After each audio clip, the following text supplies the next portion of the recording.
اس programme کے اخراجات جو اسمر منسٹریز کے دوست اور پارٹنرز ادا کرتے ہیں۔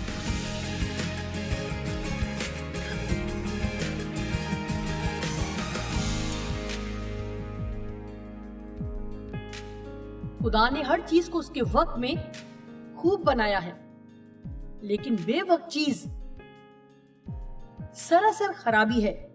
ہر کام کا جو آسمان کے نیچے ہے ایک اچھا وقت ہے اور ایک برا وقت، اور جب ہم اس حد تک پختہ ہو جاتے ہیں کہ موسموں میں تمیز کرنا سیکھ جاتے ہیں تو یہ ہماری زندگی کے لیے بہت اچھا ہے۔ آپ پر مشکل وقت بھی آتا ہے جب آپ چیزوں کو جانے دیتے ہیں۔ میں آپ کے لیے یہ بات محسوس کر سکتی ہوں۔ میں نہیں جانتی، جی میں ایک کام میں دوسروں کے مقابلے میں زیادہ بری ہوں، آپ جانتے ہیں۔ اب جبکہ میری عمر بڑھ رہی ہے، میں بری نہیں ہو رہی، میری عمر بڑھ رہی ہے۔ آپ جانتے ہیں میں نے اپنے آفس میں بہت سے کام کرنے چھوڑ دیے ہیں۔ سچ کہوں تو آج کی ٹیکنالوجی میری بس کی بات نہیں۔ میں بڑی احمق ہوں گی اگر میں کچھ چیزیں نوجوان لوگوں کے کرنے کے لیے نہ چھوڑ دوں، کیونکہ مجھے ان کی سمجھ نہیں ہے اور میں ان کو سمجھنا بھی نہیں چاہتی۔ مجھے ان کو سیکھنے میں کوئی دلچسپی نہیں ہے۔ میں کسی کو یہ سب کرنے کے لیے تنخواہ پر رکھ لوں گی۔ یہاں میرا فون پڑا ہے جو کام نہیں کر رہا۔ شکریہ۔ میرا کمپیوٹر کام نہیں کر رہا۔ آپ کا شکریہ۔ کیا آپ یہاں آ کر میرے لیے یہ کر سکتے ہیں؟ آپ کا شکریہ۔ لہذا لیکن مجھے گزرے 2-3 سالوں میں کچھ بڑی بڑی تبدیلیاں کرنی پڑی۔ ہو سکتا ہے آپ نے ان سب پر غور بھی کیا ہو۔ یہاں پر بھی مجھے مدد کی تھوڑی بہت ضرورت پڑتی ہے۔ کبھی پاسٹر مائک اور کبھی جنجر میری مدد کرتے ہیں، اور آپ جانتے ہیں اب وقت آ گیا ہے کہ میں سب کچھ کرنا چھوڑ دوں۔ بعض اوقات آپ سب کچھ نہیں کر سکتے، یا آپ ایسے مقام پر پہنچ جاتے ہیں جہاں آپ ان میں کوئی ایک کام بھی نہیں کر سکتے۔ میں بس تھک گئی ہوں۔ اور میرا بھی حق ہے کہ میں تھکوں، کیونکہ میں یہ سب بہت لمبے لمبے لمبے لمبے عرصے سے کر رہی ہوں، اور میں بہت مدت تک ایسا کرتی رہی اور ہر چیز کرنے کی کوشش کرتی رہی، آپ جانتے ہیں، اور ہر کوئی اچھا ہے کہ آپ یہ خود کریں گے۔ میں نے یہ سب کرتے رہنے کی وجہ سے خود کو بیمار کر لیا، اور میرے پاس کوئی دوسرا راستہ بھی نہیں تھا۔ بعض اوقات آپ اس وقت تک نہیں بدلتے جب تک آپ اپنی زندگی میں کسی بحرانی کیفیت کا شکار نہیں ہو جاتے، اور وہ بحران آپ کو بدلنے پر مجبور کر دیتا ہے۔ لیکن امید ہے کہ ہم اس قدر ہوشیار ہوں گے کہ وقت کے ساتھ خود کو بدلیں گے، جبکہ ابھی ہم تبدیل ہو سکتے ہیں، کیونکہ ہم نے یہ راستہ اپنایا ہے، اور مجبور ہو کر ایسا نہیں کریں گے کہ جب ہمارے پاس کوئی دوسرا راستہ نہ ہو۔ آمین۔ میں ایک بات پر آپ کی تعریف کرنا چاہتی ہوں۔ آپ میں سے کتنے ہیں جو زیادہ پانی پینا پسند نہیں کرتے؟ میں یہ کہہ رہی ہوں کہ آپ میں سے کتنے لوگ ہیں جو واقعی پانی پینا پسند نہیں کرتے؟ ٹھیک ہے، مجھے آپ اچھے لگتے ہیں، پلیز برا نہ بنائیے گا، لیکن اگر آپ پانی نہیں پیتے تو بہت ہی احمقانہ حرکت ہے، کیونکہ صرف ایک ہی طریقہ ہے جس سے آپ کے گردے صاف ہو سکتے ہیں۔ اگر آپ اس میں چائے کی پتی ڈالیں تو وہ پانی ویسا نہیں رہے گا جیسے وہ پہلے تھا۔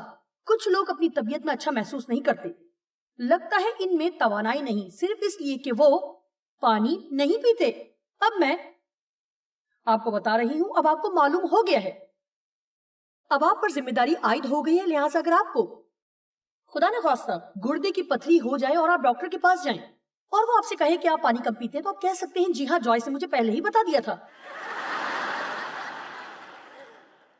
کتنے ہیں جو نیند پوری نہیں کر پاتے؟ آپ جانتے ہیں اس کا جواب کیا ہے؟ بستر پر جا کر سو جائیں۔ دیانتداری سے کہتی ہوں، ہماری بہت ساری مشکلات ایسی ہوتی ہیں جو آسانی سے حل ہو سکتی ہیں۔ مجھے معلوم ہے کہ مجھے نیند پوری کرنی چاہیے، لیکن مجھے پتا ہے مجھے زیادہ پانی پینا چاہیے، لیکن مجھے معلوم ہے کہ مجھے ریٹائر ہونے تک کچھ پیسے بچانے چاہیے، لیکن مجھے اپنے کام سے کام رکھنا چاہیے، لیکن شاید مجھے یہ نہیں کہنا چاہیے تھا، لیکن سنیے، ہمیں اس لیکن کو اپنی زندگی سے نکالنے کی ضرورت ہے، اور وہ سب کچھ کرنا شروع کریں جو ہمیں کرنا چاہیے۔ اب آئیے آج یہ مل کر فیصلہ کرتے ہیں کہ ہم چیزوں کو خود سے نکالنے میں زیادہ بہتر بنیں گے، تاکہ اب خدا نئی چیزوں میں جو اس نے ہمارے لیے رکھی ہیں تاکہ ہماری رہنمائی کرے. یہ بات سمجھ میں نہیں آتی کہ خدا جن باتوں پر کام کر چکا ہے ہم ان کے ساتھ کیوں بدے رہتے ہیں, کیونکہ اگر خدا ان سے ہاتھ اٹھا چکا تو آپ ان سے کیسے خوش ہو سکتے ہیں؟ آمین. خدا نے مجھ پر ظاہر کیا کہ کیسے چیزوں سے جان چھڑانی ہے. ایک بار جب اس نے مجھے کہہ دیا کہ فلاں چیز میں نے دے دینی ہے, اگر میں پھر بھی اسے اپنے پاس رکھتی ہوں تو میرے لیے اس میں کچھ خوشی باقی نہ رہے گی. میں اسے پاس رکھ کر دیکھ سکتی ہوں, اس سے خوش نہیں ہو سکتی, کیونکہ اب وہ میری نہیں رہی. خدا پہلے ہی کہہ چکا اس کو دے دے. ایک موسم سے دوسرے موسم میں داخل ہونا بھی مشکلات پیدا کرتا ہے. ہو سکتا ہے آپ انتظار کے موسم میں ہوں, آپ انتظار کر کے تھک چکے ہوں اور آپ اس سے متعلق کچھ کرنا چاہتے ہیں, اور شاید آپ کوئی ایسی جاب کر رہے ہیں جو آپ کو پسند نہیں, اور آپ خدا کے انتظار میں تھک چکے ہیں. آپ نے فیصلہ کر لیا کہ آپ ہر حال میں جاب چھوڑ دیں گے. آپ جانتے ہیں اکثر اوقات ہم انتظار کرتے کرتے تھک جاتے ہیں, اور پھر ہم کچھ تنگ آ کر احمقانہ فیصلے کر لیتے ہیں. آپ کو ضرورت ہے کہ آپ رکے رہیں جب تک خدا آپ کو کچھ کرنے کو نہ کہے, اور جب خدا کہے تو پھر آپ آگے بڑھیں. میں ایک منسٹری میں خدمت کرتی تھی. وہاں میرے ساتھ ان کا کچھ اچھا برتاؤ نہیں تھا. میں بہت جلد چاہتی تھی کہ میں وہاں سے نکلوں اور خود سے کچھ کرنا شروع کروں. میں اپنے دل میں کہیں اندر یہ محسوس کرتی تھی کہ خدا نہیں چاہتا کہ میں وہاں سے جاؤں, کیونکہ ابھی اس نے مجھے نکلنے کا نہیں کہا تھا. جب اس نے مجھے جانے کا کہا تو میں اس مقام پر پہنچ گئی تھی جہاں مجھے وہ جاب پسند آ گئی, اور اب میں جانا نہیں چاہتی تھی. لہٰذا آپ ہمیشہ وہ نہیں کر سکتے جو آپ کرنا چاہتے ہیں. اب موسموں میں سے گزرنے کی ایک مثال, 1 سال مزوری میں سردیوں کا موسم کافی گرم رہا. اس دوران ہم نے سوچا کہ یہ تو بہت زبردست ہے, بہت اچھا ہے. موسم میں سردی ہی نہیں, جیسے سردی آئی ہی نہیں تھی. ہم نے سوچا یہ موسم تو بہت اچھا رہے گا جب تک کہ بہار نہ آ گئی, کہ سردی اس قدر نہ تھی کہ مکھیاں مر جاتی. بہار کے اس موسم میں مکھیاں مکھیاں مکھیاں مکھیاں بس مکھیاں تھیں, اور مادہ مکھی کی صورت میں ایک بیماری مادہ مکھیاں بھی تھیں. آپ جانتے ہیں جیسے فرعون کے گھر کے راستے میں مینڈک تھے, اس کے تنوروں میں مینڈک, اس کے بستر پر مینڈک, اسی طرح ہمارے ہر طرف مادہ مکھیاں تھیں. میں یہ کہتے ہوئے مبالغہ آرائی سے کام نہیں لے رہی کہ ہمارا سارا گھر مکھیوں سے بھر گیا تھا. جانتے ہیں جن کو سانس کی بیماری اور الرجی ان کو بہت تکلیف ہوتی ہے, کیونکہ سردیوں میں اس قدر سردی پڑی ہی نہیں کہ جو مکھیاں ان کو باہر میں تکلیف دے رہی ہیں وہ مر جاتی. بظاہر بڑی مزیدار بات لگتی ہے کہ ایک موسم کا مزہ چکھے بنا دوسرے موسم میں داخل ہو جائیں. مثال کے طور پر بہت سے لوگ اس موسم کو دیکھے بنا آگے بڑھ جانا چاہتے ہیں جس میں خدا ان پر کام کرتا ہے. خدا چیزوں کو بدلتا ہے, اور وہ نجات پائے بنا ہی اپنی زندگی میں بڑی بڑی باتوں کی طرف جانا چاہتے ہیں. سنیے, ان کے ساتھ کوئی ایسا کرشمہ ہو سکتا ہے جو کسی سمت لے جائے, لیکن اس میں اتنا کچھ نہیں ہوتا کہ آپ کو جہاں آپ پہنچ گئے ہیں قائم رکھ سکے. سنیے, آپ یہ دوبارہ سننا چاہتے ہیں؟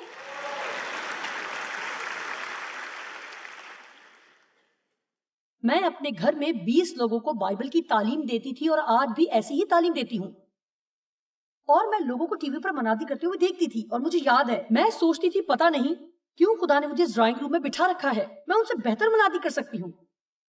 اس لیے میں بس اپنے ڈرائنگ روم تک محدود تھی. ایسا نہیں تھا کہ میں منادی نہیں کر سکتی تھی, بلکہ اس کی وجہ میرا رویہ اور تکبر تھا. سنیے, میں آپ سے بات کر رہی ہوں, آپ جانتے ہیں آپ وہاں بیٹھ کر سوچ سکتے ہیں. میں نے پرستش میں شامل ہونے کی درخواست کی تھی, انہوں نے انکار کر دیا, اور میں وہاں بیٹھے ہوئے کسی بھی گلوکار سے اچھا گا سکتی ہوں. خیر, جب تک آپ اپنی یہ خوش فہمی دور نہیں کر لیتے, آپ وہیں بیٹھے رہیں گے جہاں آپ ابھی بیٹھے ہوئے ہیں, کیونکہ خدا کو ہمارے رویے اور کردار کی اس سے زیادہ فکر ہے کہ ہم لوگوں کو متاثر کرنے کے لیے کیا کچھ کر سکتے ہیں.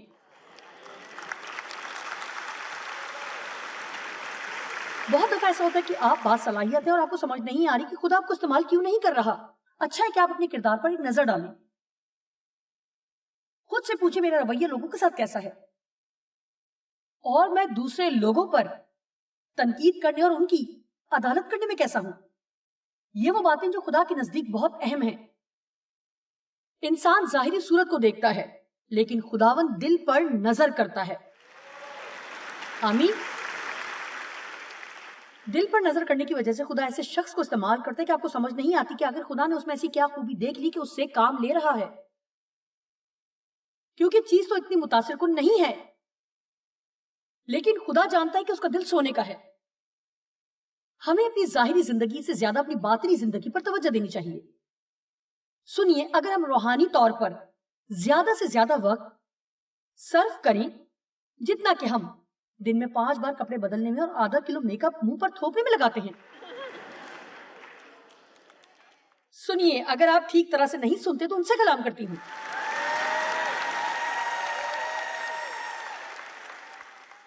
آپ جانتے ہیں جب صبح میں اپنے بستر سے اٹھی تو ایسا بننے کے لیے 45 منٹ لگے جیسی میں اب آپ کو نظر آ رہی ہوں. جی، اب میں خدا کا شکر کرتی ہوں میں نے بہت پہلے یہ بات سیکھ لی تھی. کسی بھی جگہ کلام سنانے کے لیے جانے سے پہلے خدا کے ساتھ 2 گھنٹے ضرور گزارتی تھی، لیکن شروع میں بہت برسوں تک میں نے ایسا نہیں کیا. جانتے ہیں اسے خود سے بہت اچھا بنا کر آپ کے سامنے پیش کر سکتی تھی، لیکن جس نیت سے میں نے یہ کیا وہ خدا کی نظر میں اچھا نہ تھا. سنیے، اس سے فرق نہیں پڑتا کہ کسی کی نظر میں آپ کتنا اچھا کام کر رہے ہیں. خدا ہمارا رویہ دیکھتا ہے، ہمارا کردار دیکھتا ہے کہ لوگوں کے ساتھ کیسا سلوک کرتے ہیں، ہم لوگوں سے بات کیسے کرتے ہیں، ہم لوگوں کے بارے میں کیا باتیں کرتے ہیں. آپ کی زندگی میں ایسے موسم آئیں گے کہ خدا جس میں آپ کو بدلے گا اور آپ نقصان میں ہوں گے.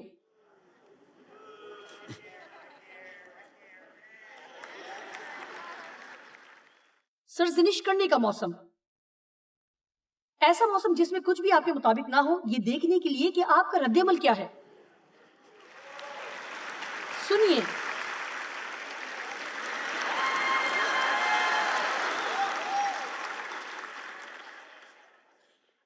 میں تقریباً مکمل کر چکی ہوں، پرجوش ہو سکتی ہوں.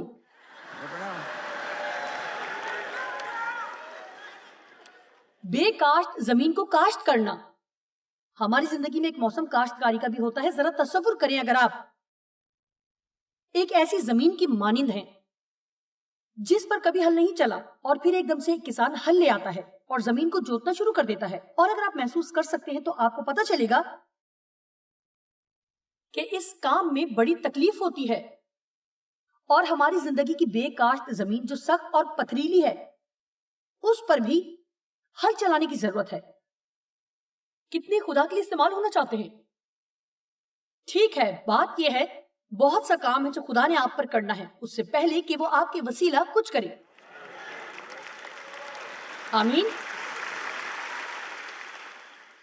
او میرے خدا، اگر میں آپ کو بتانا شروع کر دوں کہ جس جگہ آج میں کھڑی ہوں، یہاں کھڑے ہونے کے لیے میں کیسے کیسے حالات سے گزری ہوں. او میرے خدا، میرے ساتھ جو سلوک ہوا اس کے سبب میرا رویہ انتہائی نامناسب تھا. مجھے خود پر افسوس ہوتا. میرے اندر نفرت تھی جو دنیا نے مجھے دی تھی. میں باغی تھی، خاص طور پر کسی بھی مردانہ اختیار کے خلاف. اوہ، اور خدا نے مجھے ایسے ہی رہنے دیا، مجھے ایسے ہی رہنے دیا، خدا نے مجھے ایسے ہی رہنے دیا، اور خدا نے مجھے ایسے ہی رہنے دیا. اور کیا آپ جانتے ہیں کہ میں یہ بات سمجھ نہ سکی کہ خدا نے مجھے دنیا میں ایسے ہی کیوں چھوڑ دیا تھا. اور جب میں پیچھے پلٹ کر دیکھتی ہوں تو مجھے بہت خوشی ہوتی ہے، بہت خوشی کہ خدا نے مجھے انتظار کروایا. مجھے خوشی ہے کہ خدا نے مجھے کسی ایسی حالت میں نہیں جانے دیا جہاں میں خود کو مکمل طور پر احمق بنا لیتی اور اس کے نام پر ایک دھبا بن جاتی. جہاں آپ نے جانا ہے کبھی بھی وہاں پہنچنے میں جلد بازی نہ کریں، وقت لیں اور خدا کو وہ کرنے دیں جو آپ میں اسے کرنے کی ضرورت ہے. اور جب مناسب وقت ہوگا تو وہ آپ کے وسیلہ کچھ کر سکے گا. لیکن روحانی پختگی اس سے کہیں زیادہ اہم ہے کہ آپ کسی پلیٹ فارم پر کھڑے ہو کر اپنی صلاحیتوں کو شیئر کر رہے ہوں. آمین. ہل چلانے کا موسم.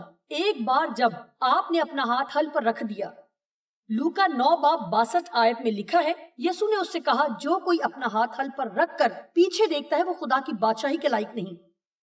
جب آپ کوئی مشکل کام کرتے ہیں تو یہ مت سوچیں کہ یہ بہت مشکل ہے، فصل کے بارے میں سوچیں. آمین. جب آپ مشکلات میں سے گزریں تو یہ نہ کہیں یہ تو بہت مشکل ہے، میں نہیں جانتی کہ میں یہ کر بھی سکتی ہوں، کہ نہیں میں اس میں سے نکل رہی ہوں، خدا مجھ سے نہیں ہوتا، یہ ختم ہی نہیں ہو رہا، اگر آج کچھ پیش رفت نہ ہوئی تو میں مزید آگے نہیں چل سکوں گی. خداوند اگر جوائس سے مجھے کال کر کے کلام نہ دیا تو میرا نہیں خیال کہ میں محفوظ رہ سکوں گی. بلڈنگ میں بیٹھے ہوئے سب لوگوں کے لیے یہ کلام ہے کہ اب بڑھتے جائیں.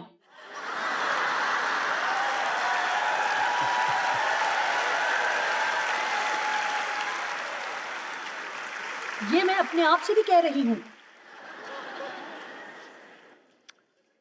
میں نے آپ سے کبھی وہ بات نہیں کہی جو خدا نے مجھ سے نہ کہی ہو. آپ کو اس بات کا یقین ہونا چاہیے. آمین. بائبل میں لکھا ہے ہمیں ہل چلانا اور امید رکھنی چاہیے. آپ جانتے ہیں امید کیا ہے؟ امید ایک توقع ہے کہ کسی بھی لمحے میرے ساتھ کوئی اچھی بات ہو سکتی ہے. مجھے یہ بات پسند ہے. ہمیں اس توقع کے ساتھ زندگی گزارنی چاہیے. اور جب زندگی میں مشکلات آئیں تو ان کا سامنا امید کے ساتھ کریں، نہ کہ برے رویے کے ساتھ. ہمیں کہنے کی ضرورت ہے کہ اس میں میرے لیے بھلائی پیدا ہوگی. اس کے ہونے کی بھی ایک وجہ ہے، مجھے اس کی ضرورت ہے. شاید مجھے لگتا ہے کہ مجھے اس کی ضرورت نہیں، لیکن خدا میرے لیے اس میں سے بھلائی پیدا کرے گا. وہ مجھے بڑھنے میں مدد دے گا، وہ پختہ ہونے میں میری مدد کرے گا.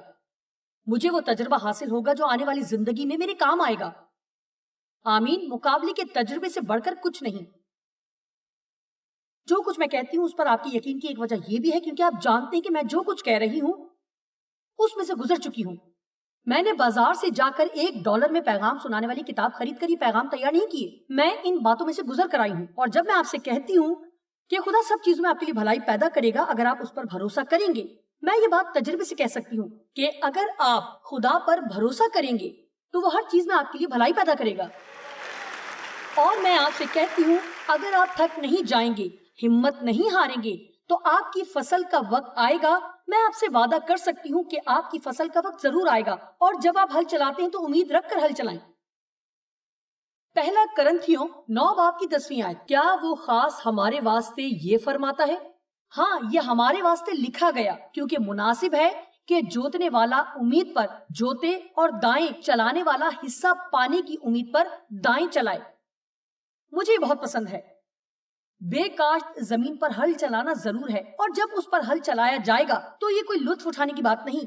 یہ سیکھنا مشکل ہے کہ کیسے خدا کی فرما برداری کی جاتی ہے. یہ ایک مشکل بات ہے، لیکن ایک بار جب آپ سیکھ جاتے ہیں کہ کیسے فوری اور جلدی فرما برداری کی جاتی ہے تو زندگی خوبصورت ہو جاتی ہے.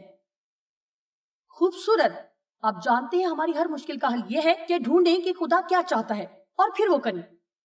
ہوشیہ 10:12 اپنے لیے صداقت سے تخم ریزی کرو، شفقت سے فصل کاٹو اور اپنی افتادہ زمین میں ہل چلاؤ، کیونکہ اب موقع ہے کہ تم خدا کے طالب ہو تاکہ وہ آئے اور راستی کو تم پر برسائے.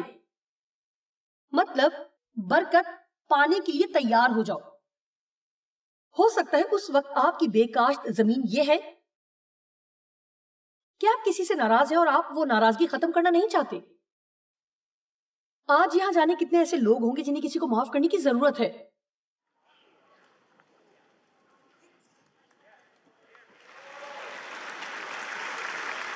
ٹھیک ہے، مجھے کچھ بتانے دیں. ایک ایماندار ہونے کی حیثیت سے ہماری سب سے بڑی مشکل یہ ہے کہ ہم کسی کو معاف نہیں کرتے. لوگوں پر خفا ہوتے ہوئے رنجیدہ رہنا. میرا مطلب ہے کہ آج چرچ میں سب سے بڑا مسئلہ یہ ہے کاش ہم اس قدر جلدی لوگوں کو معاف کرنا سیکھ جائیں جس قدر جلد یسوع معاف کرتا تھا. سنیے،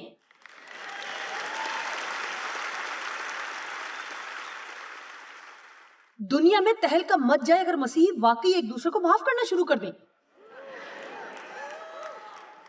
واو، ذرا تصور کریں پھر ہمارے کار بمپر پر لگا یہ اسٹیکر کچھ معنی رکھ سکے.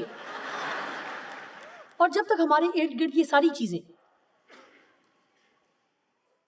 بکھری ہوئی ہیں اور جو کہتی ہیں میں مسیحی ہوں، میں مسیحی ہوں، ہم پر نظر رکھی جاتی ہے. اگر آپ اپنی گاڑی پر یہ مسیحی اسٹیکر لگانا چاہتے ہیں تو اچھا ہے کہ اسپیڈ کی حد پار نہ کریں اور لوگوں کو گالیاں نہ دیں.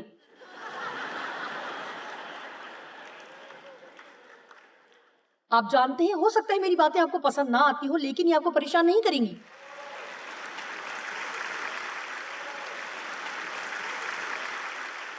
آئیے 1 منٹ کے لیے رکتے ہیں. اب معاف کرنے کا وقت ہے، اب چھوڑ دینے کا وقت ہے، اب آگے بڑھنے کا وقت ہے، اب زندگی پر کام کرنے کا وقت ہے. خیر آپ کو نہیں معلوم انہوں نے میرے ساتھ کیا کیا. نہیں، مجھے نہیں معلوم انہوں نے آپ کے ساتھ کیا لیکن مجھے اتنا پتا کہ میرے ساتھ کیا ہوا اور جانتی ہوں کہ اور دوسرے لوگوں کے ساتھ کیا ہوا. اور مجھے یہ بھی معلوم ہے کہ ہم نے یسوع کے ساتھ کیا کیا.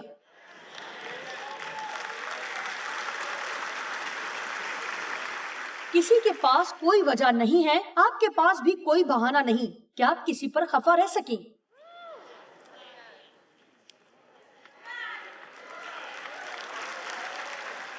سنیے، آپ کے پاس کوئی بہانہ نہیں ہے. خیر، آپ نہیں جانتے، لیکن دیکھیں، جو آپ کے ساتھ ہوا وہ اتنا اہم نہیں تھا. لیکن بات یہ ہے، جب آپ معاف کرتے ہیں تو آپ اپنے دشمن پر احسان نہیں کرتے، آپ خود پر احسان کرتے ہیں. میں نے معاف کرنے پر ایک کتاب لکھی، اس کا عنوان ہے خود پر احسان کریں اور معاف کریں. ہم خود پر اس وقت احسان کرتے ہیں جب ہم خدا کی تابعداری کرتے ہوئے وہ سب کرتے ہیں جو ہمیں کرنے کے لیے کہتا ہے. آپ کہیں گے میں اس پر قابو نہیں پا سکتی. ٹھیک ہے، آپ ایک دم سے اپنے جذبات پر قابو نہیں پا سکتے. اگر آپ وہ کرنا شروع کر دیتے ہیں جو خدا آپ سے کہتا ہے، اور پھر دیکھیں کہ آپ کب تک ان سے نفرت کر سکتے ہیں. آپ جن لوگوں سے ناراض ہیں ان کے لیے دعا کرنا شروع کر دیں. ہر روز ان کے لیے دعا کریں، ان کے لیے برکت کی دعا کریں. خدا سے دعا کریں کہ ان کو برکت دے، اور اس کے ساتھ اگر موقع ملے اور انہیں کسی چیز کی ضرورت ہو تو آپ وہ ضرورت پوری کر سکتے ہیں. جائیں اور ان کی ضرورت پوری کریں. چاہے آپ کا دماغ اس کو قبول کرے یا نہ کرے، جائیں اور ان کی مدد کریں. کیونکہ اس طرح سے آپ خود سے ابلیس کی ساری طاقت توڑ ڈالیں گے جب آپ یسوع کی مانند عمل کرنا شروع کریں گے. آمین. اگر آپ لوکل چرچ کے پاسٹر ہیں اور آپ کا کوئی ایسا شاگرد ہے جس کی آپ نے خداوند میں بڑی اچھی تربیت کی اور اسے بیٹوں کی طرح رکھا، لیکن اب اس نے اپنا الگ چرچ بنا لیا اور وہ آپ کی آدھی کلیسیا لے کر چلا گیا، آپ اسے نیا ساؤنڈ سسٹم لے کر دیں. سنیے، محبت لا زوال ہے. نفرت، پچھتاوا اور تلخ رویہ ہمیشہ ہار جاتے ہیں، لیکن محبت کبھی نہیں ہارتی. خدا نے ہمیں ایک ہتھیار دیا ہے کہ اس جیسا اور کوئی ہتھیار نہیں ہے، اور یہ محبت کی جنگ ہے. اور صرف یہ نہیں، اس میں بڑا لطف ہے اور ابلیس کو پاگل کرنے میں بڑا مزہ آتا ہے.